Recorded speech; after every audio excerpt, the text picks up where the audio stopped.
Paths and circuits. You remember the definition of a graph. Now we're going to extend the definition to something more general, called multigraph. A multigraph is made of two sets, a non-empty finite set of vertices, V, along with a set of edges. But in this case, we're going to allow loops and parallel edges. Now let's define paths.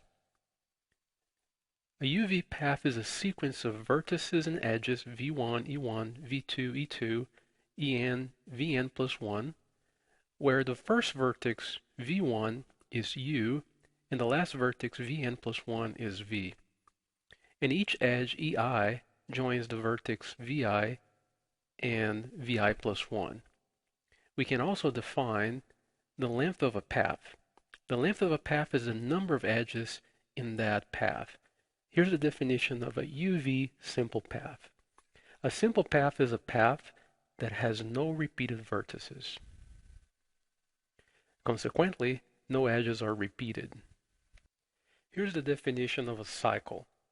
A cycle is a path V1, E1, V2, E2, and so forth, where all the edges and vertices are distinct, except the first and the last vertices, which are the same. So let's take a look at some more examples. Here's an example of a path of length 2. The path vertex A, edge A, vertex A again, edge C, vertex B. Look at the diagram here. Vertex A, then edge A, back to vertex A, then edge C, and vertex B. So a graphical representation of the path is this one here. Now here is an example of a path of length 0. Just a vertex A, or it could have been any vertex in this graph. So if you list only one vertex, that's considered to be a path. Now the degree of A is defined to be the number of edges incident with A. But we count loops twice. So here in the diagram you see that vertex A is incident with 2 loops. Each one counts as 2 towards the degree of A. And we also have edge C and edge D. So that's a total of 2 plus 2 plus 1 plus 1. So the degree of A is 6. Here is an example of a simple path. A, edge C, vertex B, edge E, and vertex C. If we consider A, C, B, E, and C, that's a simple path because there are no repeating vertices. Here's an example of a cycle. There are no repeating vertices except the first and the last ones. Edge A is a loop. Again, a loop is an edge from a vertex to itself.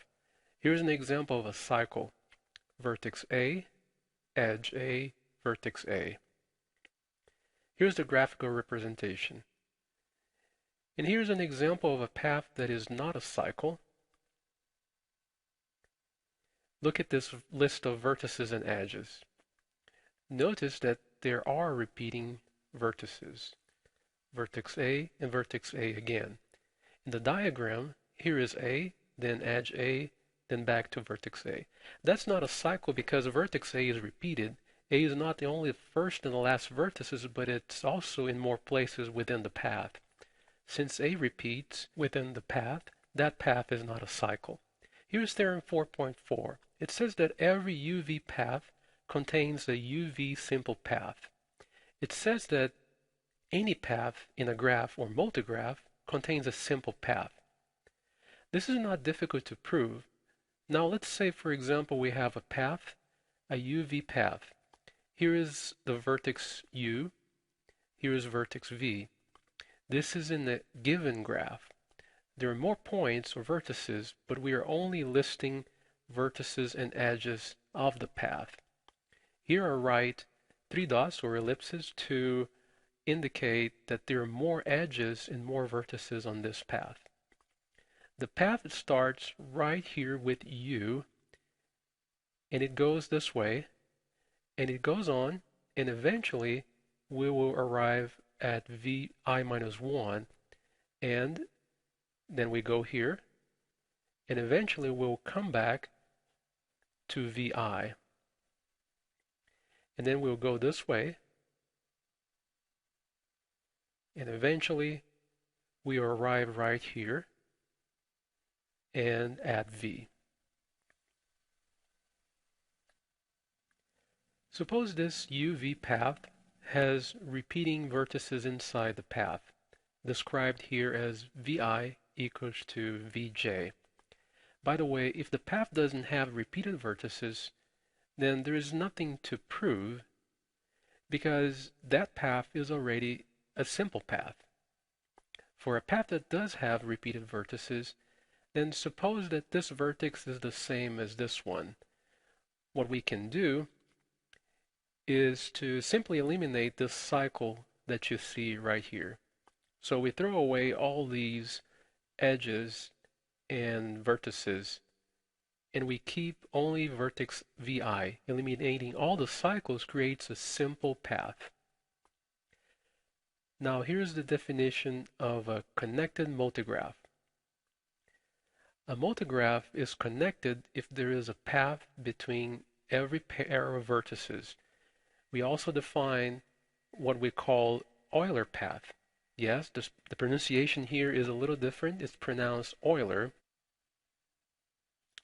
Euler path is a path in a multigraph that includes exactly once all the edges, where the first and last vertices are different. This is a crucial part of the definition. In an Euler path, we go through all the edges of the graph or multigraph only once, where the first and last vertices are distinct. In an Euler circuit, we go through all the edges of the graph only once, where the first and last vertices of the path are the same. Now here's an important note. In an Euler path, the vertices may repeat, but not the edges. Here is an example. Consider this path with 5 vertices.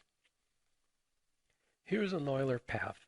If we start here with vertex B, then we go through vertex A, vertex E, C, back to B, D, and E. Did you see that we went through all the edges only once? We had repeated vertices. We repeated vertex E and E again here, B and B again. However, we don't repeat edges. Now it's worth noting something here.